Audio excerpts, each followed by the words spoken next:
today is our third workshop with Audrey.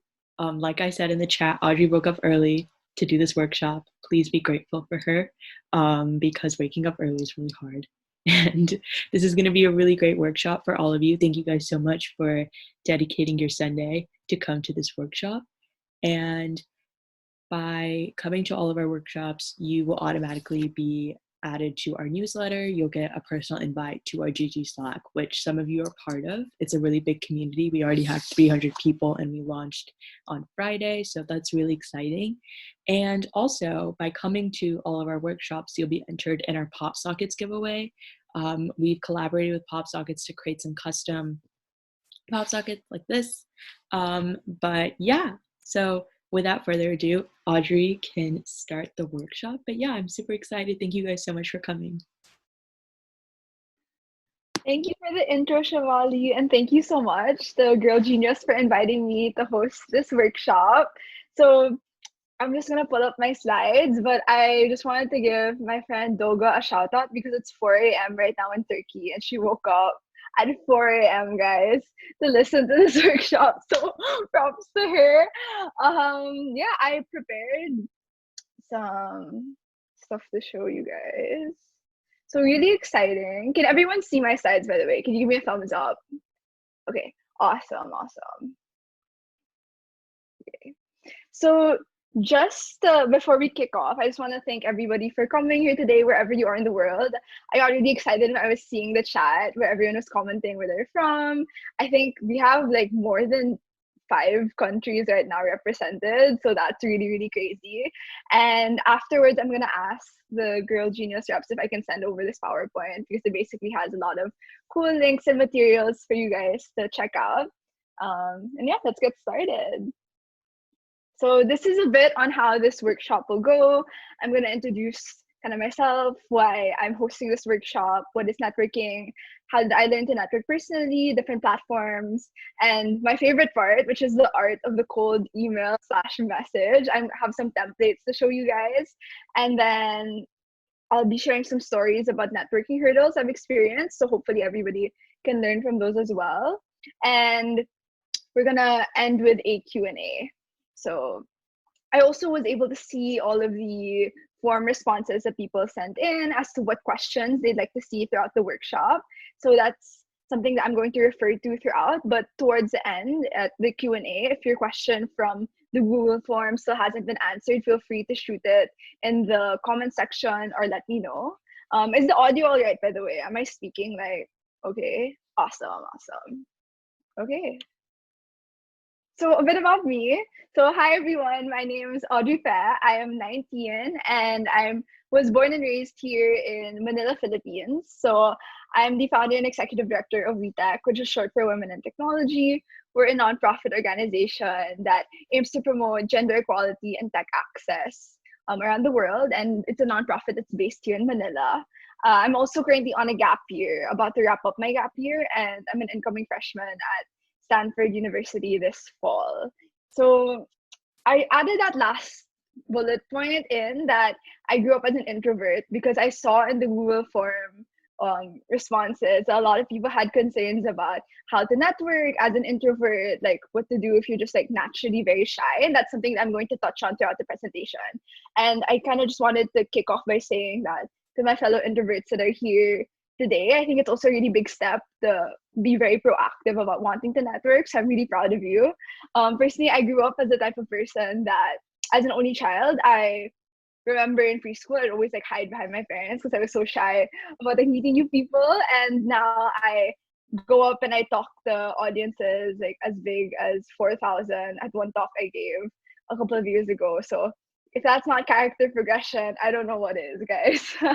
So anyone I think can learn to network and take it from somebody that grew up super duper introverted. All right. So best way to start off is to define like what is networking in first place. And the textbook dictionary definition is to interact with others to exchange information and develop skills. But personally, what I define networking as is just sharing ideas, sharing stories, and really thinking about creating those connections in which both people can learn from each other. And I say this because the way that I learned to network wasn't really defined. I didn't really go into this networking journey, this nonprofit journey, thinking like, okay, I'm going to learn how to like create different connections, how to, gain different skills. I really just thought of it as staying afloat. And I say this because I started my nonprofit organization when I was 15 years old, a sophomore in high school. And I grew up in a community here in Manila where when I expressed interest in going into tech in my freshman year of high school, I was met with a lot of pushback. So networking was something that I saw as an opportunity to meet with like-minded folks and also to find role models in that when I didn't have any immediately in my community. I remember distinctly in my freshman year telling people that I wanted to go into CS and being told, "Oh, are you sure? Like that's a field that's just for boys." And a teacher even told me that she didn't think that I was a good fit for the tech industry. So what I did to look for support when I did receive any immediately was to go to different tech events, to look for different seminars and find people that I could look up to and get support from. And in this picture is a photo from Tectonic 2017. So Tectonic is the biggest tech conference here in Metro Manila. And this story, it really speaks to, I think, the strange things that can happen and the strange amazing things that can happen when you get into networking. So this was, I think, taken the summer after my freshman year of high school, and oh sorry, summer after my sophomore year of high school. And I attended this tech conference as a press representative for WiTech. And I say press in quotation marks because WiTech was still a blog at that time. So we hadn't fully transitioned into a nonprofit. And I figured that by applying for a press pass, there was no guarantee that it was going to work out, and that it wouldn't hurt to at least try to get a free ticket and to get some extra access into this conference. So I applied anyway, sent in the WeTech blog link, and was able to get a press pass. I attended, but the minute that I walked into this large conference hall, I was incredibly intimidated because I knew absolutely no one. My mom dropped me off, and within that minute of stepping inside the hall, I wanted to call her and ask her to pick me up right away, because at that conference, nobody looked like me in the sense that I saw barely any women at the conference, and there were no other teenagers, at least like within my direct line of sight. So I wanted to leave straight away, but I told myself like I didn't know fully what opportunities would lie ahead at this conference, and I'm so glad that I stayed, because I went in, I introduced myself to different startup booths representatives, I elevator pitched VTech, but after some time I got really tired because a lot of people were asking me about like how old I was, and they were kind of insinuating that I was too young to be in the conference, and they were saying things like, "Oh, shouldn't you be in school right now?" So kind of really condescending remarks like that, which made me sit down for a bit and watch this panel, which was a Q&A about the Philippine startup scene. And during this Q&A, there were 5 speakers and only one was a woman. And I asked the panel as a whole, like, what is being done to diversify the Philippine tech scene, where only 18% of startups are founded by women.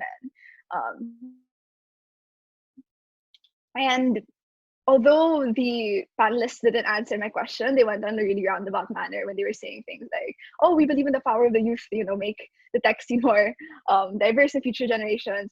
They didn't answer my question, but I was able to kind of plug VTech in that process. And after the Q&A portion, I was being approached by people saying that they wanted to learn more about VTech because I had like plugged in like a quick 1 to 2 sentences before asking my question.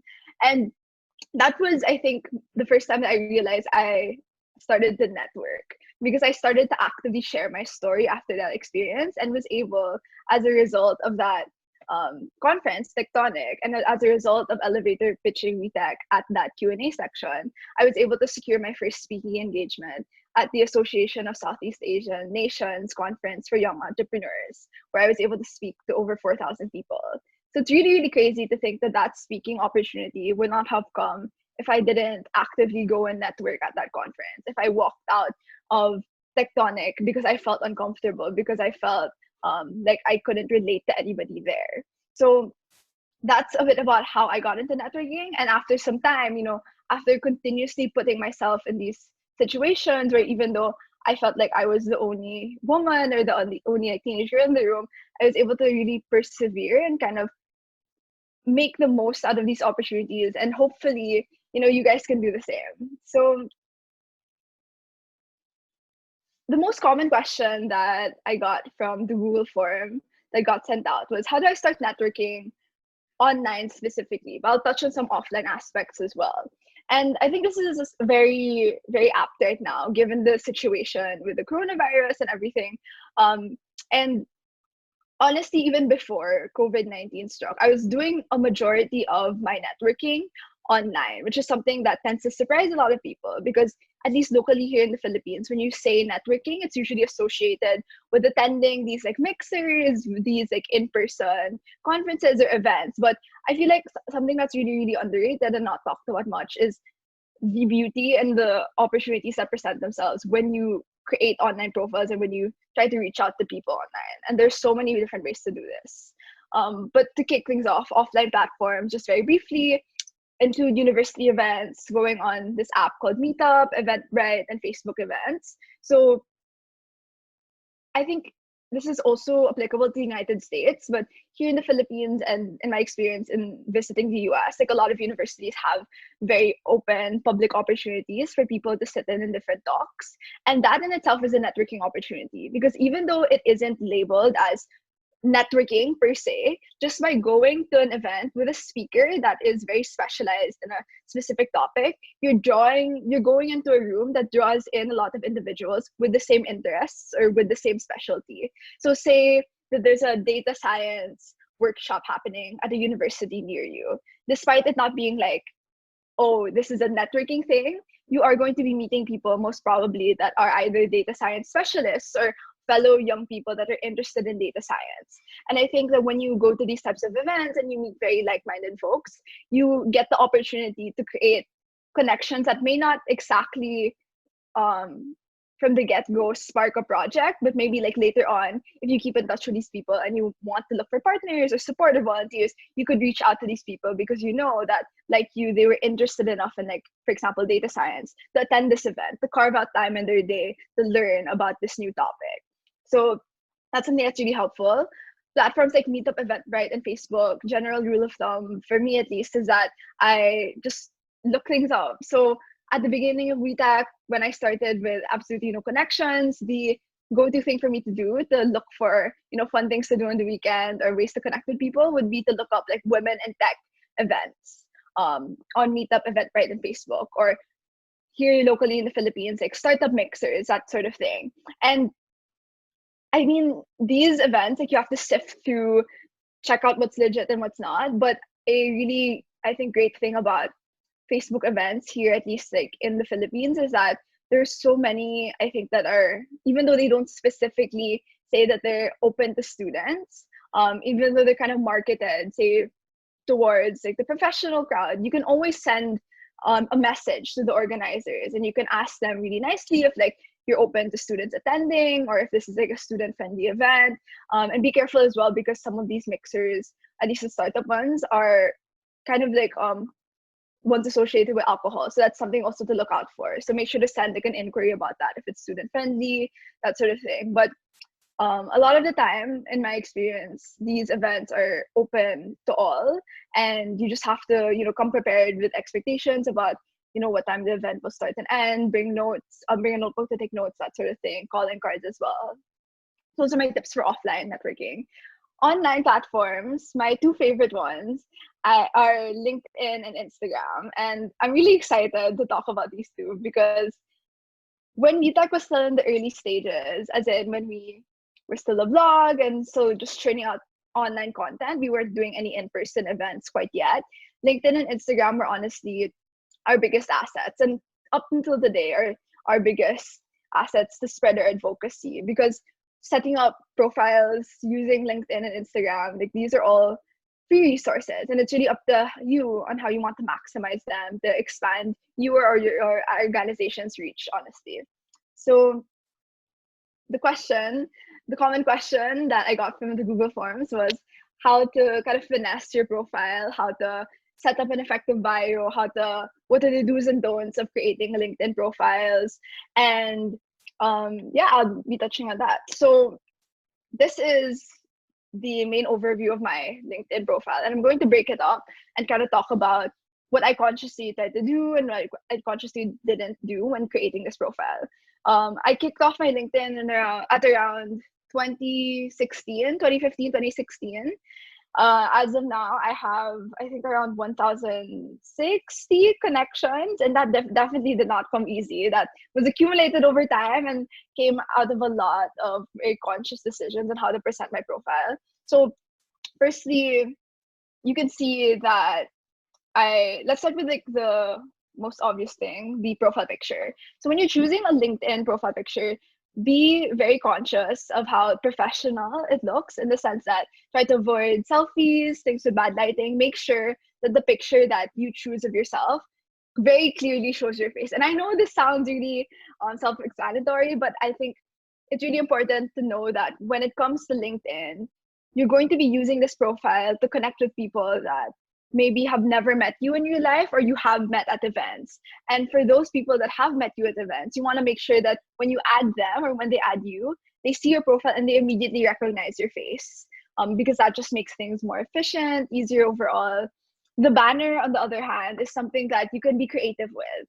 So I know that a lot of people with organizations make their organization's logo their banner. So as when people click their profile, they immediately say, oh yeah, this is the girl that started WiTech, or this is the girl that works for Girl Genius. And that's just a really easy point of reference when you're connecting with people.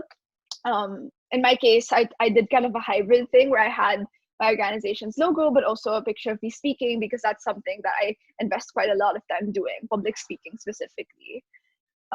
Under my name is my byline, I think is what you call it on LinkedIn. And this is basically a part of your LinkedIn profile, which you can add a quick summary about what you do. So at a glance, strangers should be able to look at your byline and immediately know kind of what you're all about or what you're focused on, in terms of what you're trying to promote on LinkedIn. So for me, I focused on putting first information about WiTech, because that's what I usually use LinkedIn to promote. Then I put, my university, as well as one award that I won, which was being part of the Global Team Leader class of 2019. And then I added in lastly a UN speaker, because when people look at my platform, look at my LinkedIn profile, I first want them to think of WiTech, of the advocacy work that I do with WiTech, as well as my public speaking gigs. And I think for a general rule of thumb, if you are somebody that doesn't have an organization per se or a project quite yet, like it's good to add the school that you're going to, plus why you're making a profile, if that makes sense. So I've seen very effective profiles as well that say things like, current student at this high school looking for internship opportunities in tech, or university student at this school wanting to learn about the intersection of finance and technology. So if you put that intent there, I think it's very easy for people with like-minded interests to look at your profile and click on it and just connect with you. So that's something that everybody should consider. Like, what do you want to get out of your profile, and what do you want other people to see, to focus on when they look at your profile? And that's really the byline. Trickiest section, without a doubt, is the about section, the bio, basically. And I say it's tricky because I've seen bios that are incredibly short, to the point where there's like little to no bonus information from the byline. But I've also seen bios that are so long that you kind of lose interest after reading the first couple of paragraphs. So you want to go somewhere in between. I'd say 3 paragraphs is a good way to go. Nothing more than that. And I think it's going to be already like a mini essay. But basically, you're going to want, if you have an organization, you're going to want to talk about what your organization does, your organization's mission and vision very quickly at the start of your bio. If you want to add as well, like what you're studying at university or what you're interested in studying or exploring, that's a really good thing as well. So for me, I added that I'm on a gap year before going to Stanford, and I plan, even though I'm not haven't declared it yet, I plan on majoring in science, tech, and society. So people have a more or less good idea of what I want to focus on academically. Then you can plug in some awards or some opportunities that you've been able to maximize. So in my case, like I put down the Global Team Leader programs on the Young Women in Public Affairs, which is a program that I highly recommend you all check out as well. And just at the end, I plug in my Instagram and Twitter for anybody that wants to check it out. So make sure as well to not make it a huge block of text, if that makes sense. Like segment your bio into sections and make sure to make not like to make a paragraph not more than like 2 to 3 sentences, because I think there's really the tendency for people to skim through. And I was talking to somebody that works in, I believe it was venture capital, and she uses LinkedIn quite a lot to, field connections, look up interesting profiles. And she said that usually she just reads like the first 2 sentences of a bio. So if somebody reads the first two sentences of your bio and can already kind of get a good grasp of what you're into, what you're passionate about, I think that's what makes a really effective profile. Okay, so next part is the featured or articles section, which is right below your bio. For this part, you'll want to add in articles that either you've written or are about you. So this can work 2 ways. So if you are into journalism, writing of any kind, attaching sample work into this section would be really, really key, because it's a really good way of compiling sample work for people to refer to if they want to check out your writing skills. But for those people that don't necessarily work directly in writing and just want to have your work featured, you can feature articles written about you, or you can also put like your organization's website or organization's website's about section, that sort of thing. Anything to add more meat to your profile and show people different perspectives of the work that you're doing. So in my case, I put this article in from Esquire, and I also put like this listicle that I was part of, basically on members of the class of 2019. So, okay. By the way, am I going too fast? Is everyone still okay? Because I know I'm kind of speeding through this. Okay, we good? Nice. So next portion is the experience section. And honestly, this part can be really, really intimidating. When I was filling out my experience section, I saw so many different approaches to it, in terms of how much detail to put, how little detail to put. And I found that the best approach to this is to just put as much information that you think is relevant. So in my case, when I filled out my LinkedIn experience section, I put 2 subsections for the work I do at WiTech. So under WiTech, I am founder and executive director, but I'm also a public speaker. If you're working on a publication, for example, like Girl Genius, like you can put in that you're a contributor. And then if you move up into like an editor position, you could also put that. Don't feel like you have to just put your organization or the organization you're working with and like just put like a description of it. You should go into detail about the work that you're doing, the events that you've represented your organization at. Just add more content so that people who want to learn more about your involvement with that organization or that project can refer to this section. Because usually, if people just want an overview of the organization, they'll click on the organization's profile. They'll refer to the bio, for instance, because here, this is already like a pretty accurate like description about WiTech. But if they want more details, they'll refer to the experience section. And that's where you can also put more links, videos, supplementary content that deals specifically with that activity. In my case, I send people to this page when they want samples or a list of like the talks I've done or a sample video of me speaking. You can also attach sample writing work to that section if you'd like. You could attach videos of you speaking. You could attach referrals, that sort of thing. It's really up to you, and there are different like ways to approach it. But overall, I recommend segmenting it and just adding as much information as you can. Okay, so this is a really underrated part of LinkedIn, and it's creating LinkedIn posts.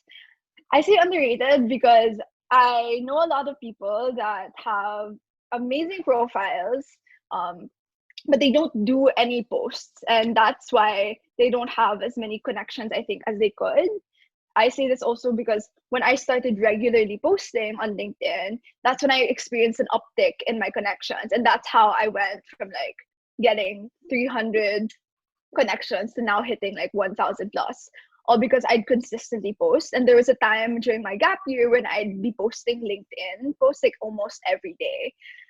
Basically, these posts are a great opportunity to feature the work that you've been doing, and also connect with people who have like-minded interests. And I say this because in this post specifically, so this is from me giving a talk at Philippine National Science and Tech Week, I added, and if you click see more, and my bad, I didn't add that there, but in the see more section, like I added a short paragraph, like my reflections from that event, what I learned, the people I connected with, and I think the organizers, that sort of thing. So those mini, I guess, recaps of memorable experiences of events you've gone through can be really, really great because they can also update your network and kind of remind the people that have connected with you that, hey, I exist, and this is the work that I'm doing, this is what I've been up to. And it's so funny because a lot of the people that I'm connected to on LinkedIn, I haven't actually met in person, but I feel like know a lot about my advocacy and how I spend my time because of what I post. Funny story as well is that there's this guy that I'm connected to on LinkedIn that's a couple of years older than me, and graduated from college. And when I bumped into him pre-COVID-19, he joked that like he's kind of updated with my work despite us having not spoken in years because of what he sees on LinkedIn. So that's a really good asset.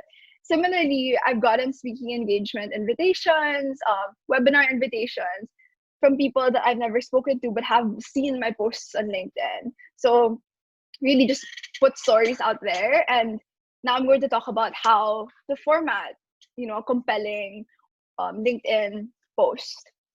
So this one's basically an anecdote that I found especially touching. And this is a okay, so the caption says Mona first photo attended the Women in Tech conference that WiTech organized in 2018 and wrote about me in her school essay. Her mom sent it to me and it absolutely made my day. Then I added all the appropriate hashtags. When I did this, I had the intent of sharing a story of somebody that had been personally impacted by my organization's work. And I really wanted to put forth like a feel good message and just show people that girls as young as Mona can really be successful and like excited about tech. The hashtags that I used, I found attracted a lot of new connections. And that after I posted this 4 months ago, I had people messaging me about it and just wanting to connect. And that was because I used like a wide array, I think, of hashtags like hashtag nonprofits, feminists, change makers, that sort of thing. Don't be afraid to add hashtags to your post because that's, I think, also what attracts a lot of people that you have absolutely like no experience talking to in real life, or like have zero common connections with. Like that's how a lot of those new connections come about through hashtags. And yeah, I think overall keeping captions meaningful but also short and sweet is a really good way to go. So okay, now on to Instagram. Okay, so Instagram is highly underrated in my opinion when it comes to networking. And I say this because I don't meet a lot of teenagers that use Instagram to network, but I think it's been a key resource in building WeTech, in building my personal network.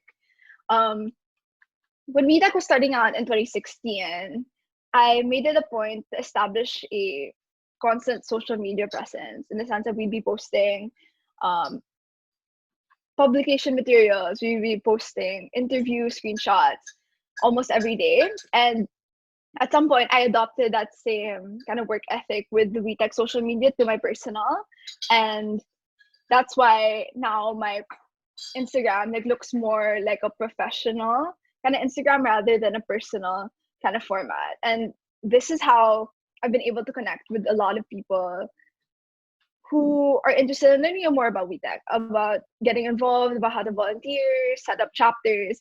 And I find that they say that they found me because of the hashtags that I posted or posted with, or because of the things that I've been tagged on social media, Instagram specifically. And I'm going to try to share some tips on how I was able to build this profile and effectively create like a professional account on a platform that people don't usually associate professionalism with, I guess. So first off, when you look at my profile or when you look at any profile really, first thing that really catches your eye would be the bio. And for the bio, I listed down like similarly to LinkedIn, like this bio for Instagram is basically like your byline. It's a couple of bullet points, short and sweet, what you want people to know about you. And I basically reiterated a lot of the stuff that I put in my LinkedIn byline. But something that I found really effective was putting feminist or putting a bit of a tidbit after my name. And when you look somebody up on Instagram, like Instagram search, you're not going to see the bio straight away. You're just going to see somebody's name. And I found that when I share my Instagram profile with people, they immediately find me. Like they don't ask me like, oh, like which Audrey are you? Because they see like the feminist thing, if that makes sense. And they see like the Philippine tag and they immediately associate that with me. So that might be something that's helpful when you're setting up a professional Instagram profile, like adding in your name, like either like your advocacy, so you can put like I could have put like Audrey Pear, WeTech founder at my name, or just adding something that's linked to what you believe in. So for me, that's like STEMinism, STEM plus feminism. Besides that, you're going to as well want to create a username that's very direct, straight to the point. Like try to avoid difficult characters or a really really long profile. Just adding your name is a really good like rule of thumb. And yeah, for the link, just try to add like an article about your work or your organization's website, or if you're a writer, like a sample work that you've done would be really helpful. For the Instagram highlights, just something that's straight to the point, short and sweet would be really good. And for your profile picture, again, like make sure it's something where your face is seen. I totally understand if like for like it's a very tricky thing to look for like a profile picture, and I know a lot of people can get really like artsy on Instagram, and like I totally understand if that's something that you want to do, but for like professional networking like Instagram accounts, I recommend something where like your face is clearly seen, because same rationale as LinkedIn, you're going to want people to immediately like look at your platform and think like, okay, this is the person that I met at this event or this conference. Just makes things easier. Okay, so these are some shots of my feed, and as you could probably see, they're not all work related, and that's okay, because I mean it's up to you what you want to put on your feed, what you want to curate. But my rule of thumb is I like telling stories about my life, not just as somebody that's the founder of WeTech, but as somebody that's a 19-year-old teenage girl. And I just want to be able to put forth like this realistic message that I'm not always just working, even though that's a majority of what I'm doing. So, for example, here on the on the left photo towards the bottom is a photo of me at the Pride March in 2019. Then there's a photo of me like after a workout.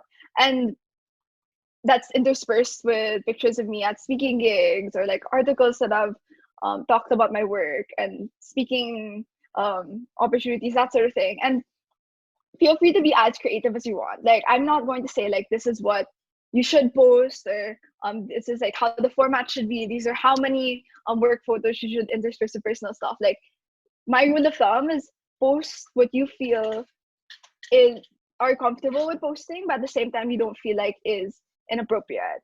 I say this and that. Think of it as assuming that the photos that you're going to put on this profile can be seen by anyone. And if you're comfortable with like say somebody that you've met at a networking event, a total stranger, seeing these pictures, and like go for it. That's generally my rule of thumb. Also, think of your ideal audience as well when you set up a professional Instagram profile. So for me, I try to cater my content towards teenage girls, whether it be college all the way down to elementary. And I kind of think to myself, what kind of message do I want to impart to these young girls? What I want them to get out of the photos and the captions I'm putting out there. So that's why when I write captions, for instance, and this is the first Instagram post I made back about WiTech back in November 2016, I try to really provide quick summaries of the work that I'm doing. So, for instance, this is a really big throwback post because it talks about launching WiTech, and then I plug in, oh, follow like the WiTech account, check out blog posts, women empowerment matters, that sort of thing. But then I also, like, to fast forward, talk about the process behind different achievements or different milestones with the organization. So this post talks about WiTech becoming a registered nonprofit. And this was a hurdle in itself because here in the Philippines, you need to be 18 to register a nonprofit. And it's very, very tiresome in that not a lot of people register the organizations here. So it was something that took a lot of months to work out. So as I said in the caption, it was a hefty process. It took about 6 months. And I reflected as well about how far, like, I believe the organization has come from turning to a blog, from a blog to a community organization to a registered nonprofit. So it's okay to share stories. Like, if anything, that's something that I highly recommend. Like, don't just post a photo, post something with meaning, post something that has kind of a backstory to it. That, yes, the picture is something that will initially attract people and they'll focus on, but after they look at the picture, if they get intrigued, they're going to read the caption. You're going to want to make sure that you add content that you feel like people could learn from or people could relate to. And in my case, that's here reflecting on the nonprofit registration process because I feel like not enough people talk about it, at least here in the Philippines. Okay, to expand on this post, which is not necessarily work related, I put this one up because it was International Day Against Homophobia and Transphobia, and I reflected on something that isn't directly related to the women in STEM movement, women in, like, gender equality in STEM movement, but it's something that I care about nonetheless. So you can still use your platform to talk about advocacies that you don't necessarily have projects in, but want to speak up about. So I reflected, I added like hashtags, and then when I was writing this, I also made sure to not to phrase this caption in such a way that this is what I believe in. Like, I'm not forcing other people to believe in this certain thing um or to have to like agree with me. Like, these are just my reflections. And I think that's a good rule of thumb, especially when you're doing posts that are quite like political as well. Like, make sure that when you're writing something, you're not writing it when you're super like at the peak like emotional time. Like, what I like to do is that when I feel very strongly about something, I write it down on like my notes app. I let it simmer for a bit, then I revise it before posting it. Because one thing, I mean, it sounds so cheesy and like it's such a boomer thing to say, but what you really put on the internet can stay there for a while. And even if you delete it, somebody could screenshot it, somebody could save it, like, you don't know. So just be very careful as a rule of thumb as to what you post online, and make sure that you're proud of it and that you can tell yourself that a couple of months from now you will still stand by this thing that you wrote and you posted up there, especially if it's something that's very personal or political, or if it's a personal story. You think to yourself, like, how comfortable am I with complete strangers who know nothing about me, like, looking at this post? Okay, another one, just really quickly, I wrote this one after I wrapped up my senior year of high school. So I talked about what it was like balancing like WiTech work with academics, reflections, that sort of thing. So this is more on a personal side. And I think when you create an Instagram profile that's professionally leaning, there's always a tendency to just talk about like work, work, work. But if we're talking about the iceberg effect, the work that goes under all these like achievements, like, you need to also as well talk about the effort and I think the hustle that goes underneath it. So that's just what I suggest when you're curating your profile. Like, try to not just focus on like the productivity side, but also talking about, you know, what it took to get to like where you are. Okay, so are we still good, guys? We good? Give me a thumbs up if you're alive and kicking. Okay, nice, nice. So we will get to the Q&A soon. I will just breeze through this part. The art of cold messaging / emailing. This was the second to the most popular topic of interest in the Google form. So a lot of people were asking me, how do you reach out to people? Do you need to have a specific format when you cold message? Like, how do you not make it awkward? Like, that one came up a lot. Like, how do you not make cold messaging awkward? Because when you really think about it, it is kind of a strange thing to do, like just randomly sliding into someone's DMs and being like, hey, this is who I am. Like, you want to make friends and you want to come off as friendly, but you don't want to sound like a telemarketer, right? That like picks up the phone and like randomly calls and like tries to pitch a product. So you don't want to come off as annoying, but at the same time, you want to be polite and proactive. And I think there's a really like fine line that goes between that. And I will attempt to show you all how I do my cold messaging.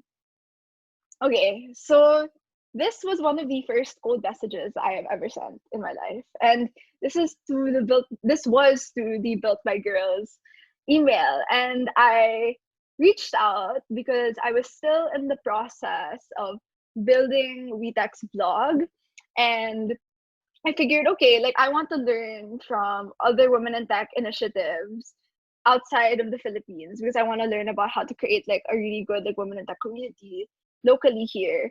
And to me, learning meant, you know, reaching out. And because I had no direct connections to Built by Girls, I just was able to shoot my shot and I got the email from the Built by Girls website. So it was very, very bare. But honestly, looking back, I think it was quite straight to the point. I think it was quite good that it was so short. So I said that, hi, like my name is Audrey and I'm a ninth grade student from the Philippines. I said how I found them. So I said I stumbled to your website through Girls Who Code. And I said immediately that I want to know how I can get involved. I also made a bit of a backstory, like in the Philippines, computer science isn't a major subject or popular hobby. And I made that my rationale as to why like I was reaching out on how to get involved. And I made sure to say, you know, thank you very politely at the end. This was a very concise, straight to the point email. And I think, and actually, I was told by the girl that replied to me from Built by Girls, her name's Danielle, that was really good. That was straight to the point because immediately when she read like the first two sentences of my email, she knew what I wanted to get out of her response. So what happened was that back in 2016, so Danielle and I kept emailing back and forth. After I sent that cold email, she messaged back saying, linking me to some Built by Girls opportunities. Afterwards, I learned that they weren't directly accessible to students from the Philippines, but nonetheless, I changed the opportunity and I rephrased my questions. Instead of asking how I could get involved with Built by Girls because the programs weren't accessible here in the Philippines, I instead asked if I could interview her about her experiences working as a social media manager at Built by Girls. And what happened was that after that, after that email, I plugged in as well that I was doing college tours, which I know I'm very like lucky to have been able to do. And I was able to organize a meeting and visit the Built by Girls HQ in New York. So that happened not as I planned. Like when I sent that cold email, I didn't automatically think that I was going to be able to like set up an interview with Danielle and a visit to the Built by Girls HQ. But I adjusted kind of my pitch to the opportunities that presented themselves. And that when Danielle said that that Built by Girls didn't have opportunities directly for Filipinos, but she was still willing to answer any questions, I instead changed my question from how I could get involved to, you know, could I learn more about your work? Which then turned into her offering for me to visit her when I was in New York. So don't think that when you send a cold email, you need to have this plan of action immediately. It can just be an exploratory, hey, do you want to schedule a coffee chat so I can learn more about your work and you can learn more about mine? It could also be something like, I find what you're doing really cool and I want to get involved, but don't exactly know how. Just make it open-ended without just, yeah, I think as a general rule of thumb, make it open ended, but at the same time, don't make it so vague as to why people as to, don't make it so vague to the point where people will read your email and think like, why are they messaging me? If you're gonna say that you want to explore potential means of collaboration, or you just want to learn about someone's work, say why. Say that you're a student that's interested in this field of discipline that this professional is working with. Say that you want to look for an internship maybe and are exploring different like avenues in which you could get one. So yeah, so have kind of like the motive, talk about the why, and just wrap things up really politely. Okay. So okay. So before I proceed with like the format for cold emails that I made for you guys, I just want to stress that networking, or when you send these cold emails, a lot of things you could get a lot of different things out of it. So in my case, through cold emailing, I've been able to get nonprofit partners for WiTech, speaking opportunities, and just overall, I think friends as well is a really good way to put it. Like I've been able to connect with a lot of people with like-minded interests that at the time when I connected with them and then I hopped on a call with them, I didn't know exactly how to collaborate with them. But afterwards, give a couple of months after learning about their work, I was able to tap them for say like a blog feature or a project collaboration. So you never know what could happen. Okay. For your intros, for your cold email, make sure to put who you are plus why you're reaching out, preferably in one sentence. So the more direct, straight to the point, the better. So in my case, I'd be like, oh, especially when WiTech was starting out, I'd be, hi, my name is Audrey, I'm 15, and I'm reaching out because I lack role models in my immediate community, and I want to be able to learn from women in tech, albeit online. So straight to the point, who I am plus what I want to get out of the connection. And the body, ask to connect. You can do this in different ways. You can send questions, you could schedule a call. Just a correction, you could ask to send questions. Like you can say, I'd like to connect with you. Would it be possible for me to send questions about your work, schedule a call, or perhaps, maybe after COVID-19, schedule a meetup in person whenever it's at their convenience. So I underline politely and at their convenience because I've gotten a couple of cold messages from people that were not the most polite in the sense of that they didn't they like you want to avoid the you want to avoid telling people that, oh, this is like the plan, and you want to be able to be very considerate of their schedules as well. So I really especially like it when people give me like different times that they want to meet up or schedule a call, or just say like, oh, you decide whenever's at your convenience. So there are different ways to go about it. Another way to really schedule calls as well would be to use Calendly. So I don't know if you're familiar with it, but Calendly is basically this website in which you can sync your Google Calendar with the website, and whichever free spots you have in your calendar will be marked as available for people to see and like pick times to schedule a call with you. And that's something that I've been using pretty consistently because it also converts between time zones. So when I'm scheduling a call with somebody, or when somebody wants to schedule a call with me, I'll send over my Calendly and I'll say something like, hi, like please pick a slot in my Calendly for whenever works for you. And if not, and if none of the times work for you, please let me know and I'll see what I can do. So that's a really, I think, good way to accommodate people, especially those in different time zones.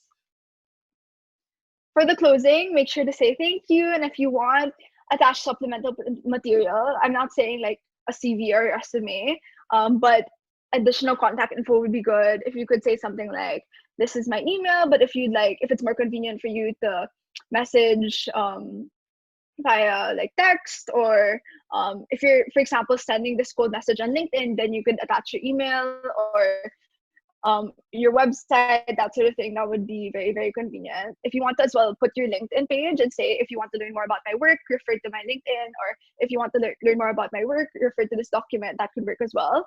What we do with WiTech, especially when we send press releases to different um, companies, is that we have a one-page document that basically outlines our mission, vision, stats, and different work that we've done. And that's been really, really helpful. If we have extra time later, I can show it to you guys. But basically, a one-page document summarizes our work. And if anyone were to read that document did have a pretty good overview of what we do at WiTech. So if you have an organization, like that's a really good thing to have. Okay, and so about to wrap up, networking hurdles before doing the Q&A. Networking hurdles I faced is going to be the next kind of topic of discussion, because now that we've equipped ourselves with platforms to network on, like Instagram and LinkedIn, like ways to cold email or cold message people, let's talk about what happens when it doesn't work out, or the things that you may not have accounted for when you ventured into this networking space. And to me, that looked a lot like these 4 bullet points: rejection, being underestimated, experiencing sexism and ageism. So when I started my networking journey, I was a very young 15-year-old with not that many, like barely any connections and experience, walking into these tech conferences and networking events where, like, as I said earlier, like nobody seemed to like look like me or talk like me. And that caused a lot of friction, in the sense that when you start networking, especially in a very, very, very male dominated field like tech or like STEM in general, there will be, I think, initial discomfort and there will be initial rejections. And up until today, that's still something that I face quite frequently when it comes to networking. And the key, I think, is to, as cheesy as it sounds, keep going. So, like that tech conference I attended, Tectonic, if I gave up and left the conference hall after being, told jokes like, shouldn't I be in school right now? Like, I wouldn't have been able to attend that Q&A session and elevator pitch WiTech and secure my first speaking gig. I wouldn't have gotten connected to people who approached me after that Q&A section and asked me questions about WiTech. A lot of the time when it comes to in-person events, um, there you should go into them with this mindset that you should not expect people to approach you. I think going into these things as an introvert, it can be really, really scary to just walk up to people and say, hi, like my name is Audrey and like this is what I do. And before, I used to be so scared of people judging me or thinking like, why is this teenage girl here at this event where everybody is really, really formal or really like professional? And that's where I think a lot of the imposter syndrome could hit, and that you will feel out of place, I think, in these very, very male dominated fields or these very pre-professional events. But the key is to remember why you are there, why you are doing the work that you're doing, why you're taking the initiative to network, whether it's to further your organization's advocacy or your expand your perspective on different topics, or overall to just explore different interests to find out what you like and what you don't like. Remember why you're doing what you're doing, and that, I think, will make it easier to shake off like the different hurdles like the rejection and being underestimated and such. Make sure that when you go into these networking events, you feel it's okay to feel challenged, but not but make sure to know that it's okay as well to take a step back. So when you go into these things, if you're like me and you want to throw yourself into these opportunities and like dive head first, that's good. But also make sure to give yourself a breather as well. And if you finish like this particularly intense conversation, it's okay to take a step back, take a break, breathe, and then hop back right in and meet another person.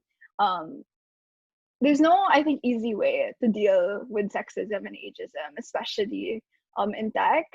But I think something that's made these things more bearable, and I think something that has helped me overcome that negative pushback because of being female and because of being very young attending these events, would be to have a support system. And that support system, to me, honestly, came a lot from Instagram and LinkedIn. When I'd post recaps and when I'd be honest about my experiences at these events, whether it be online or offline that I'd attend, I found that people would reach out to me and say that they experienced similar things, and they'd say that kind of my story resonated with them because of XYZ. So just being open about your experiences, posting about it, and not being afraid to kind of show that things aren't always perfect, I think is a really good way to create very authentic connections online, if that makes sense. So overall, with everything I just said, can be summarized with sometimes you win, sometimes you learn, sometimes you get a really good connection out of things, sometimes you might find a really good collaborator or a company that could offer a really good not internship opportunity or corporate sponsorship. But other times, don't think of it as failure if somebody turns down a proposal, or if somebody says, "Oh, I don't have time to speak with you right now." Sometimes it's a good opportunity as well to just learn from the experience. And despite those rejections, I think looking back at my kind of growth with WiTech all the way back from 2016, like a lot of the times that emails didn't work out or people straight up said that they didn't want to work with WiTech, I found that it worked out for the better, because later on that I learned that company didn't have the same kind of values as we did, or I found out that this person that I wanted to connect with that couldn't make time to connect with me, was I instead used effort to connect with somebody else. I was able to turn into a more fruitful partnership. So know that everybody goes through rejections, and that you just have to make the best out of it. Okay, so I summed up everything. Feel free to screenshot or take a picture if you want, but I'm gonna send over the slides later on. But basically, key takeaways are: make a professional Instagram or LinkedIn profile, attend virtual in-person networking events, conferences, mixers, etc. Even if they aren't specifically marketed towards students, whether it be high school or college students, inquire if you really want to be there, make it happen, and message organizers, ask people about it, and just overall be very proactive. Post consistently on your professional social media channels, use appropriate hashtags, tag people that you've met. So, for example, when I go to events and I connect with new people, I post like a recap of the event and I'd say it was really nice meeting like XYZ at this event, learned a lot from you, learned XYZ as well. Tell stories about your work. They're more compelling. Telling anecdotes are way more compelling than just straight up like spitting out like facts about like the things that you learned in the conference, instead of saying like, oh, this was a conference on this day that talked about these topics and touched on and like featured these people. If you could say, today I watched a keynote by this inspiring, say like woman in tech, and this resonated with me because like that's a more compelling story, I think, than just straight up like reading facts about what happened. So send cold emails or messages using the format. And yeah, I think really, really corny joke, but don't stop. When you face rejection, just keep going and know that people like me and like Girl Genius as a whole are here to support you. And yeah, if you have any questions, please feel free to send them in the comments or the chat box.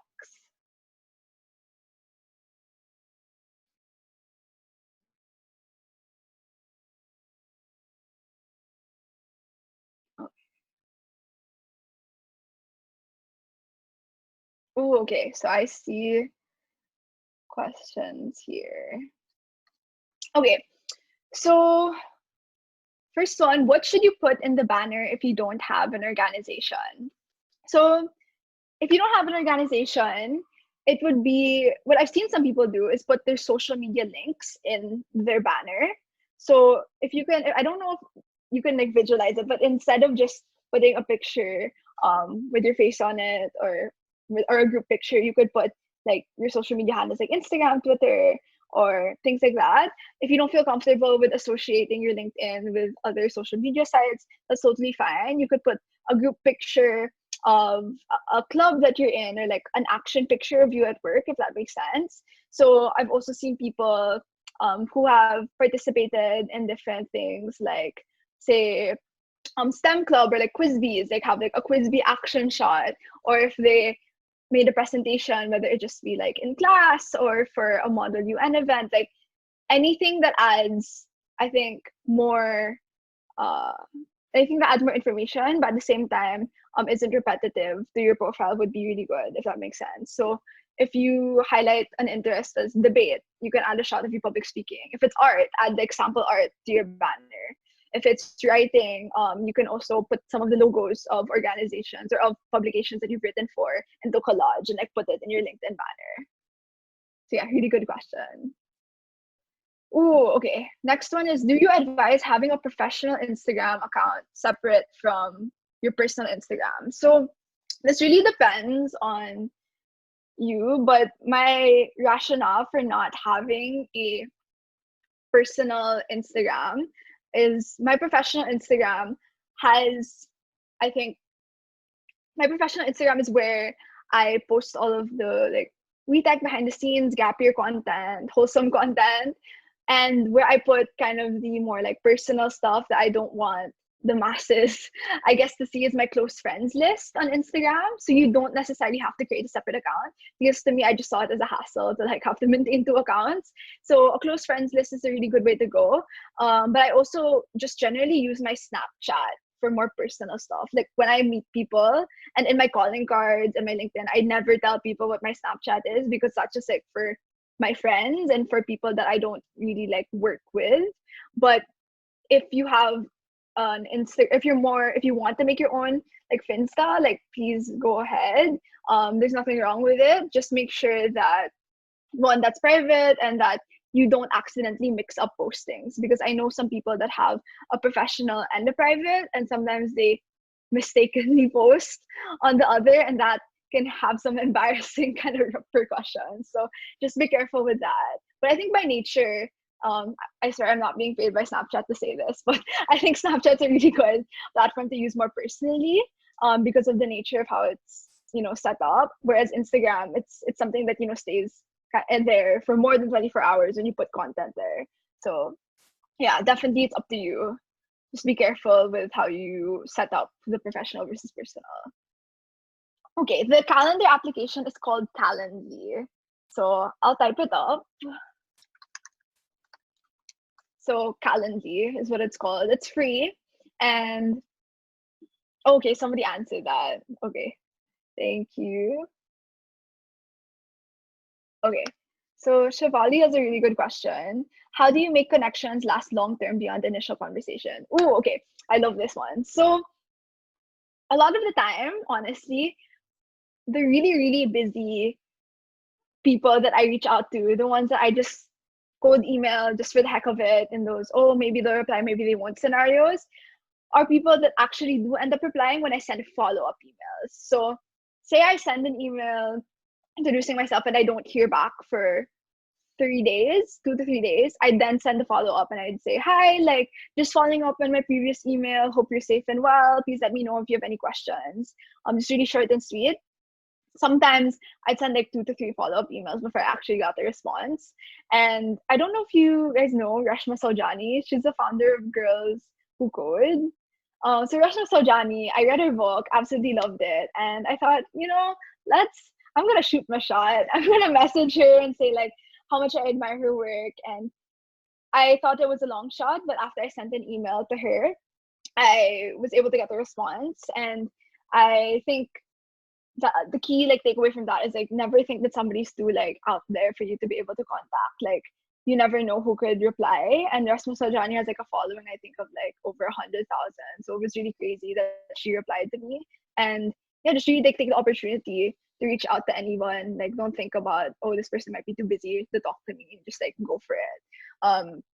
Concrete ways to make a long-term connection would be to, after you schedule like initial call or meetup, talk about like, hey, like do you have time maybe next month or a couple of months from now to touch on these action points that we talked about in the initial meetup. And sometimes it isn't necessarily like super formal. Like you don't have to say that, oh, this needs to be the agenda in a couple of months time, but instead you can make it a friendly thing, like, oh, I'd love to update you on my projects, and if you could update me on yours, that would be great. And that's something that I've practiced with a couple of people from not just necessarily tech, but the academe. And I have a mentor as well from UNICEF who is part of the marketing team for Southeast Asia, and we don't necessarily talk about specifically a project, but we just update each other on the work that we're doing. And that honestly, I think is really, really, really good.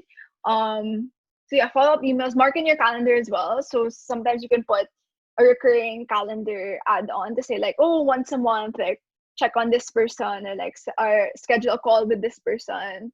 That's really helpful. But try not to push for a specific like, oh, every week or every like 9th of the month. Like try to be as flexible as possible when you're connecting and trying to create long-term connections. And yeah, I think another thing before I jump to the next question would be if you're at a tech event that you feel like attracts a lot of people. So say like Grace Hopper, Web Summit, or those like big hackathons in different areas. Like try to message people that you feel like might be there, and you never know. And you could ask them if, hey, I'm at this conference. Would you like? Are you here too? And if so, would you like grab a coffee or something? That's a really good way to like maintain the contact. And by updating your LinkedIn or like professional Instagram profiles, you will be like updating people, a lot of people that follow you pretty regularly. And so you might not even have to like schedule those like catch up sessions like as frequently as you think you need to. Let me know if you want me to expand on that. Okay, so next question. Okay.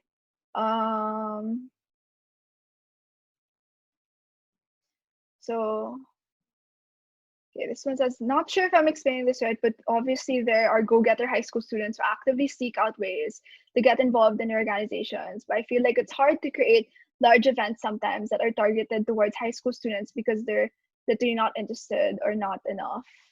Oh, okay, this is a really good one. So I get what you mean. Like there are a lot of proactive high school students out there, but I also do agree in that in my personal like high school experience, like they're not the majority. And I think that's why it's key to make the events like these very public and accessible, at least now, like as well online. So when you set up something that's quite niche, so in my case, my organization hosted a women in tech conference. What we were very deliberate about doing was emailing different student councils, tech clubs, STEM clubs of different public, private, high schools, colleges, and just blasting out this opportunity. So even in schools where we did not have members in, we made it a point to tell the clubs at these schools what we were doing, and like stressing that you don't have to necessarily have experience in tech to attend this event. You don't have to know a lot about tech to be part of this initiative. And that's something that I think can tap into the whole your concern about the event being very niche. Like when it comes to organizing high school conferences, like I think the goal shouldn't necessarily to bring experts or like high school people that are super into this discipline, but instead to bring together people that are interested and into this discipline with people that want to explore it and like learn more about it, if that makes sense. So go into like the conference planning process with the expectation that you're going to be attracting a lot of people who have maybe never like attended a women in tech conference before, or that don't know much about it but want to learn and be open-minded about it. So I hope that answers your question. So next one is, once you make a connection via cold emailing, how do you maintain that? Do you want to email them again only if you have a question after initial meeting, or would you want to check in with emails? Okay, so this depends on the nature of your first kind of meeting, whether it be like online, offline, via call or not. So while it's good to maintain contact, at the same time, you want to make sure that you're not wasting this person's time. Like you want to have like an objective for what you're going to get after that initial call. So when I usually schedule when I do cold emails and I schedule calls with people, like we usually extend into calls the next month or like the next week when there's a specific project in mind or a specific objective. It's very, very rare that we just schedule like calls for the sake of doing it. Like calls that I've done that are like that are the monthly type, or from people that have really committed to making time for me and that they want to learn more about my work and I want to learn more about theirs. So kind of a mentor-mentee kind of relationship. And they were very clear from the get-go that they wanted to have something like that.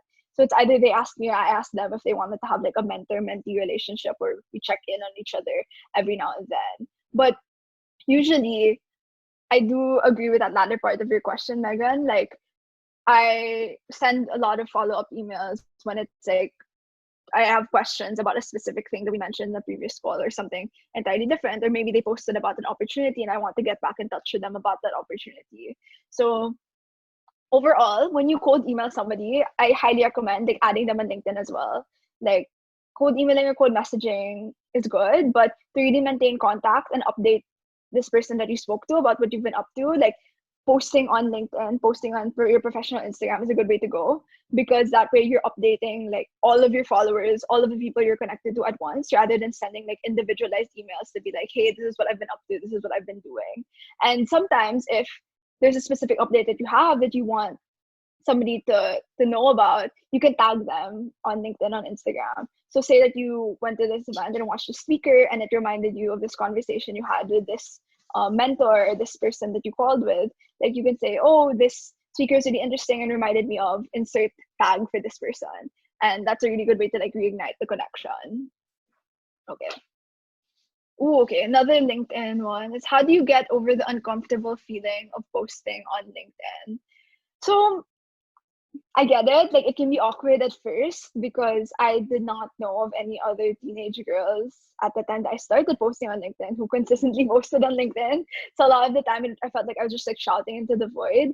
But I feel like after some time when you think about who your audience is, like that's when it feels more comfortable, if that makes sense. So when you start building up your network, building connections, you think of LinkedIn as updating a group of people, a group of friends, on how you've been doing.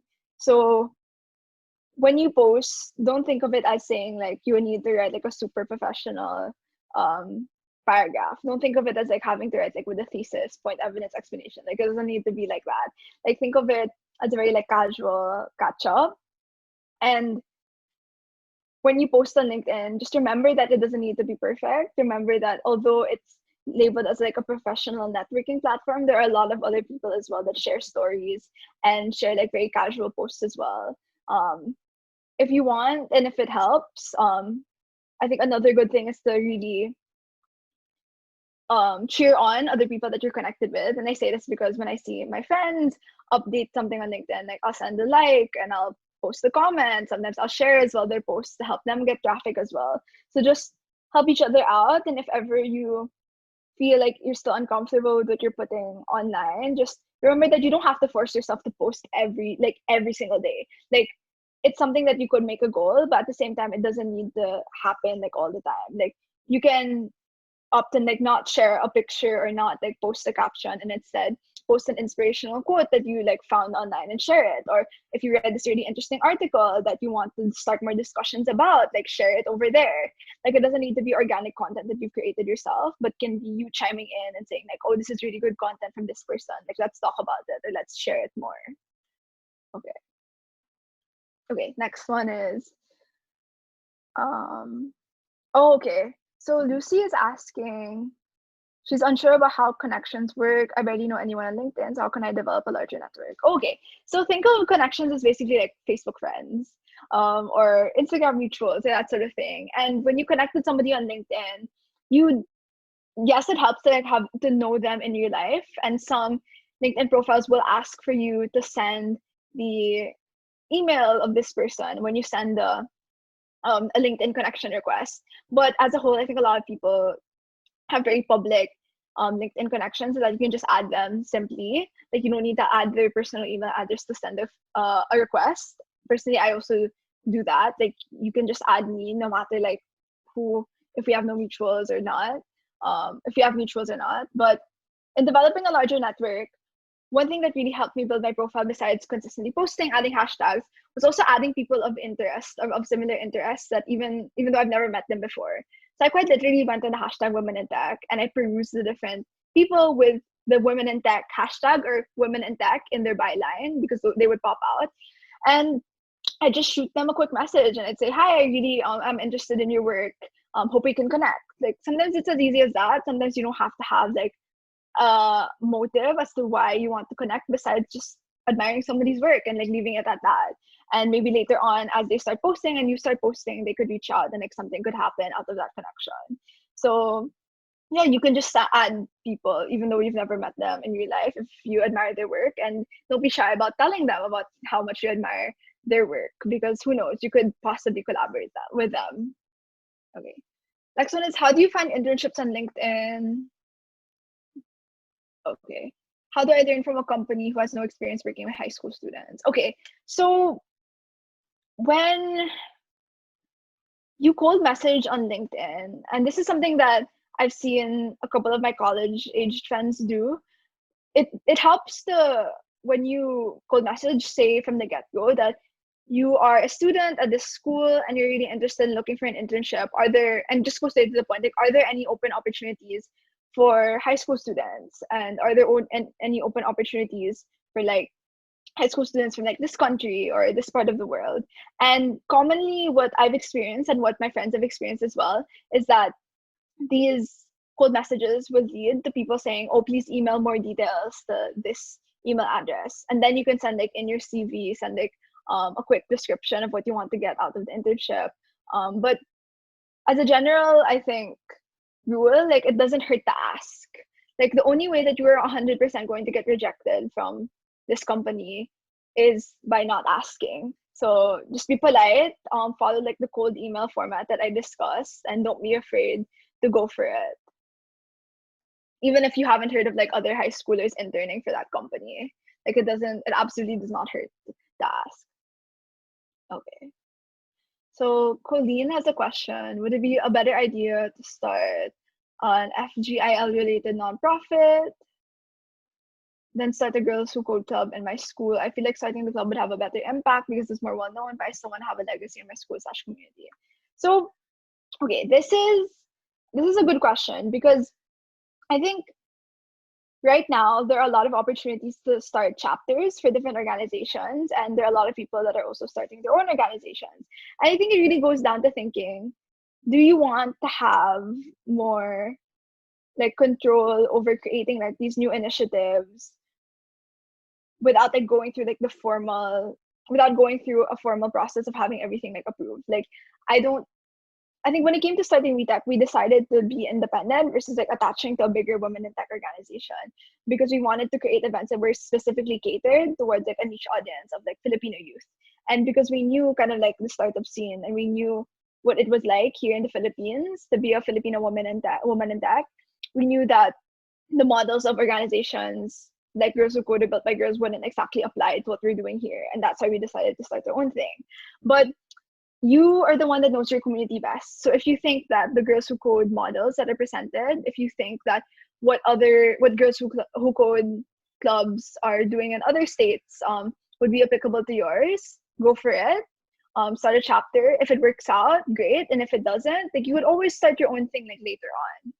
If you think that you have an idea that is unlike anything done by Girls Who Code or like any other org that you've heard of, like, try it out, pitch it to a couple of your friends, see if they want to collaborate with you, or start something on your own and like build your audience base online. Like, just like what I said with cold emailing and internships, like, the only way that things aren't going to work out is if you do not try. So, and again, like, if you want to get advice on like how to start this nonprofit, launch something, please feel free to reach out to people like me, and I'd love to like talk further about like building this idea that you have. Okay. So next one is, how do you build your team? Was it through networking events related to technology as well? Yes. So at the beginning, WeTech was a blog in 2016. And I was a 15-year-old girl just like blogging and writing these women in tech articles from my bedroom. And we transitioned into a community organization when we hosted the first Women in Tech conference for students and by students here in the Philippines. And we then by that time in 2017, it wasn't just me working on WeTech. We were a team of about 6 to 7 people. And the way that team was built was honestly through me approaching people, that the very few women in tech that I had seen at these networking events, these pitching events, hackathons I'd gone to, and asking them quite directly, like, hey, don't you think that we need more women in tech opportunities here in the Philippines? Would you like to collaborate and like organize this women in tech conference? So finding people with like-minded like mindsets and similar interests was a really big asset, I think, of going to these networking events, because a lot of the initial people that joined WeTech were not from my school, and were people that I would not have met if I didn't go to these hackathons, networking events, or pitching competitions. So, and honestly, when I met these people at these events, like, I didn't like go up to them and say like, hey, like, let's set up a call or a meeting. Like, we became connections. We stayed in touch via social media, and then when the opportunity presented itself to work on the WiTech conference, like months or years after we had initially met, like that was when I tapped into them and said, hey, like, do you want to like go on board to this? So you never know what the connection could turn into, and it's just important to really keep in touch. Okay, so next one is for an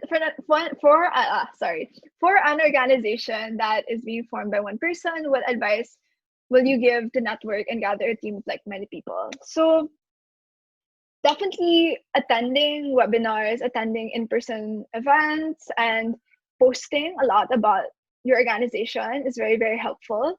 So when you establish a social media presence, when you start posting on LinkedIn, on Instagram, make sure that you reach out as well to organizations with similar advocacies or other youth-led nonprofits, and ask them, if they would be willing to give your organization a shout out, if they'd be willing to let you host like an Instagram takeover so you can promote your advocacy. Those are little ways I think could add up to a lot of possible traffic for your organization.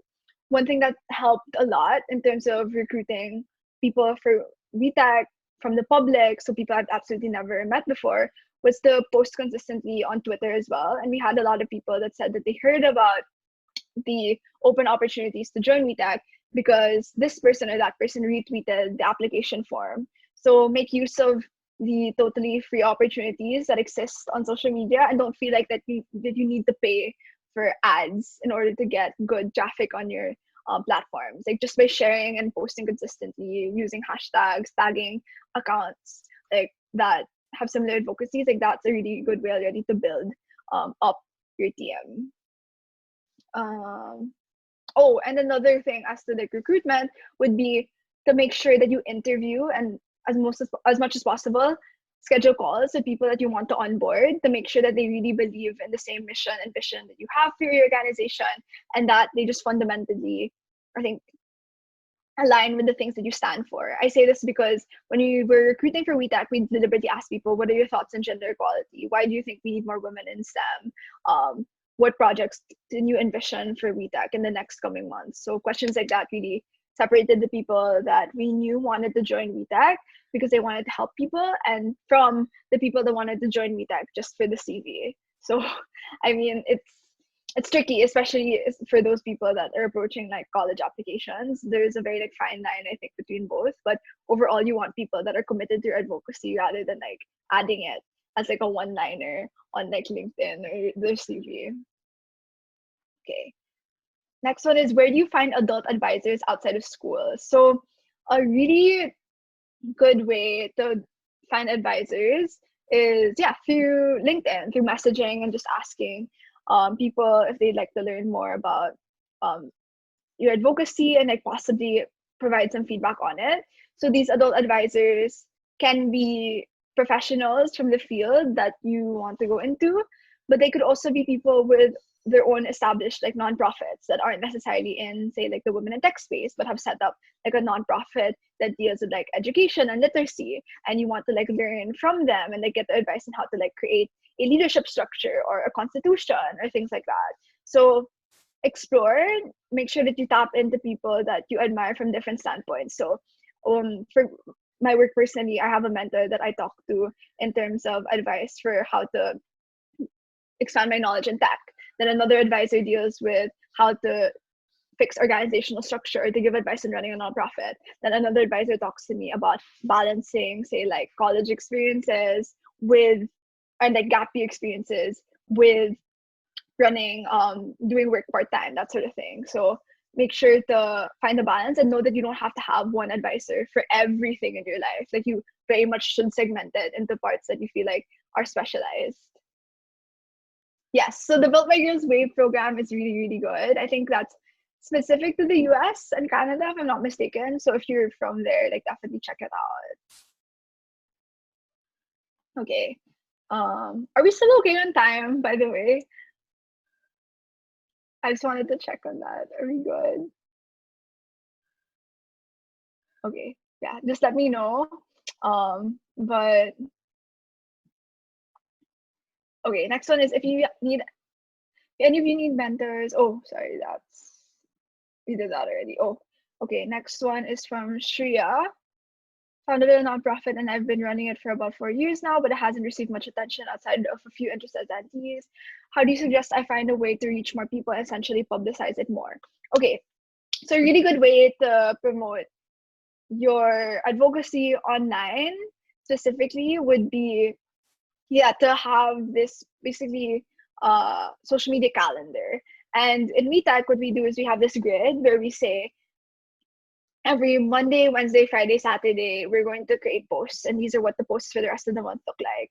So by plotting out the content, articles you want to share, quotes you want to share, publicity materials, stuff like that. Like you make sure that you're posting something consistently, and you're able to pre-write captions, edit them, add the appropriate hashtags, and just overall create traffic for your organization. Um, Reach out to similar organizations, ask if you could do Instagram takeovers to get shout outs, ask that politely. Another really good way is to reach out to different different very like established organizations. I say established in the sense that say you say for example Built by Girls, like I cold message them and we were able to promote our work with our WiTech, the work with WiTech on the Built by Girls platform because we interviewed a representative from Built by Girls who worked on their social media. So finding mutual opportunities like that between organizations is also really, really good because you can say that, oh, we're helping promote Built by Girls and share stories from their participants, but at the same time, Built by Girls is sharing our articles and creating like this positive feedback loop, if that makes sense. So yeah, find partners, post a lot, collaborate. Okay, next one from Lucy is how should the content on LinkedIn differ from the content on your resume? So with LinkedIn, you can add a lot of online content, videos, videos, articles about your work related to your work. Overall, your resume is something doesn't that is very as concise as possible, basically, and it should ideally just be like 1 to 2 pages. Whereas in LinkedIn, you can add a lot more content, a lot more descriptors, and you can be more creative with it as well in terms of the posts that you make and the different parts of it. Like I didn't get to talk about this, but there's this part called LinkedIn endorsements where people that you've worked with can like write descriptions about what it was like to work with you, or say that they endorsed you for like a specific skill like public speaking or event management. So LinkedIn's more dynamic, but I think as a rule of thumb, like it's also good to like have a resume on hand. But LinkedIn is also really good if you just want like a quick way or something really quick to send to somebody that wants to learn more about you. Okay, so this next one deals with sponsorship. So obviously it is a very sensitive time to be asking companies for money, but I am still working with a group of girls to plan a hackathon in the winter. What would be a polite and sensitive way to ask for funding? Okay, so firstly, I think it's really good that you acknowledge that it's a really tough time. So if you send a cold email or an email in general to a company asking for sponsorship, you could always say that despite like what's happening right now in the world, like we're still working towards launching or like sending these girls to a hackathon. We really want them to like stress why you're still pursuing this project despite what's happening. Talk about like if you could talk about how like excited like you are for the girls to experience this opportunity, what made you want to help send them to this hackathon, like that would be really good. Like telling stories, bringing out like human connection rather than just saying like, okay, we need money to do XYZ is a really good way to start off. And just being really polite by saying that we totally understand if like you're tight on funds right now, but every like bit could help. Like adding something like that would be, I think, a really good way to be polite. So I hope this helps. Um, okay. Should you delete LinkedIn requests if you don't get a response? So, I mean, when you send a LinkedIn request, overall, I think it will stay for a couple of months. And if the person doesn't respond, I believe that it just I think it gets archived. I'm not 100% sure about that, but I personally don't delete LinkedIn requests if I don't get a response. I just leave it be because I think that and in my case at least, like there have been instances where people replied after, or people accepted or responded to my message after a couple of months because of just the nature of being very, very busy. So overall, like there's no harm in just like leaving the request or leaving the message there, because you never know if somebody could reply later on. Okay. Would you do anything different if you're cold emailing a professional you would like to mentor you in a particular field? Would you make that intention explicit in the first email, or might it be better to wait in an initial meeting? I think it would help to specify at the get-go, say that you're interested in looking for a mentor in this field. But you don't necessarily have to say like, oh, would you be willing to be my mentor? You could say something like, would you be interested in working with me, or recommending somebody else to be my mentor instead? And I think that that's really good because it doesn't require like an immediate response. If you ask somebody if they're interested, you could also alternatively go further out and ask, if you ask this professor like, hello, would you like to learn more about my work and perhaps like give me feedback on it first? Or would you like to discuss like this field that I know you work in, because I know this information about like the research that you're doing. Would you be up for scheduling like a coffee chat so we can discuss it further and maybe help like connect me to opportunities to work more in this field? Like it's really up to you, but I think being direct is fine, but also offering an alternative means of like working together is really good. So not just like, oh, will you mentor me, yes or no, but also will you mentor me or help point me in the right direction is a really good way, I think, to go about both emails for mentorship. Well, thank you so much to Alyssa for coming all the way from Albania. This is crazy. Okay. Okay, next one is, what are some lessons you've learned from any mistakes or hurdles you went through along the way of starting a nonprofit? Okay, so this one I think applies to anybody that I think is balancing extracurriculars with schoolwork. Don't be so hard on yourself. Like it's very difficult to start a nonprofit in the first place. And I think I beat myself up a lot in my junior and senior years of high school, because if I didn't like get a specific grade that I wanted, I'd think like, oh shucks, like I should have studied harder. But when I really unpacked that statement, I thought that I really realized that if I wasn't studying, I was most likely working on WiTech, and that in itself was still something productive, still something meaningful. So when you're balancing nonprofit work with academics, know that it's okay to not be 100% all the time. Like you can't 100% be like perfect at anything, like from like foundationally, but like know that when you make mistakes, when a meeting doesn't go as planned, or when your test doesn't get like the score you wanted it to get to, like know that it's crazy and it's amazing that you're able to make time for something besides academics. And like starting a nonprofit is scary because there's no roadmap, there's no perfect way to approach it. So I like salute you and I really commend you for wanting to like start a nonprofit, and the mindset that trying your best, as cheesy as it sounds, is already such a good way to go.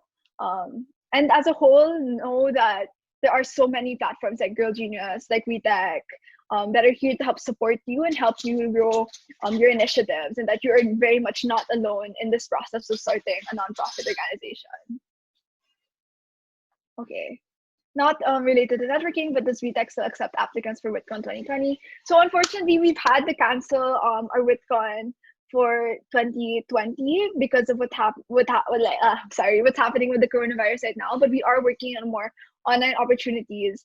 Instead, we are open to people setting up WiTech chapters in the different parts of the world. If you're interested in getting more information on that, just let me know. I'll actually put in my slides right after so I don't know if you can see it, but there's my contact information. There should be an email if you want to learn more about our chapter expansion program, but it's basically a program in which we equip different students that want to host webinars with women in tech, with women in tech that we've interviewed on the blog, that you could possibly feature or have speak to on a group call to different people. So if you want to do that, or receive materials like online curriculum to teach CS literacy in different schools, like that's something we could also help out with. So we really cater our chapters towards like the specific communities that are interested, and we help build different programs that work on fulfilling like niche interests of that community. So feel free to contact me through like any of the socials here for more info.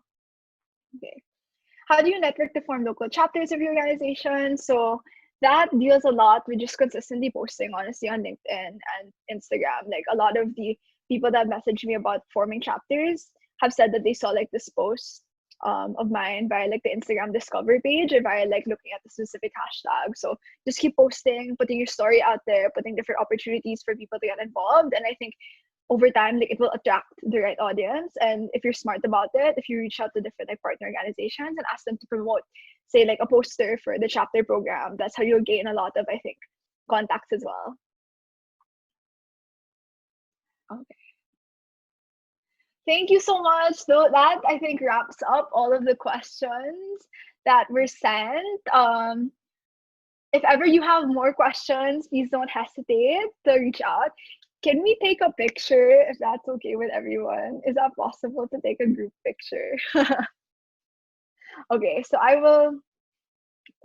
will stop screen share first. Okay. Okay. So if everyone could please smile. I will take a quick screenshot. Okay. You guys can put your cameras on as well. I will post this online as well for everyone to see. Okay. Smile.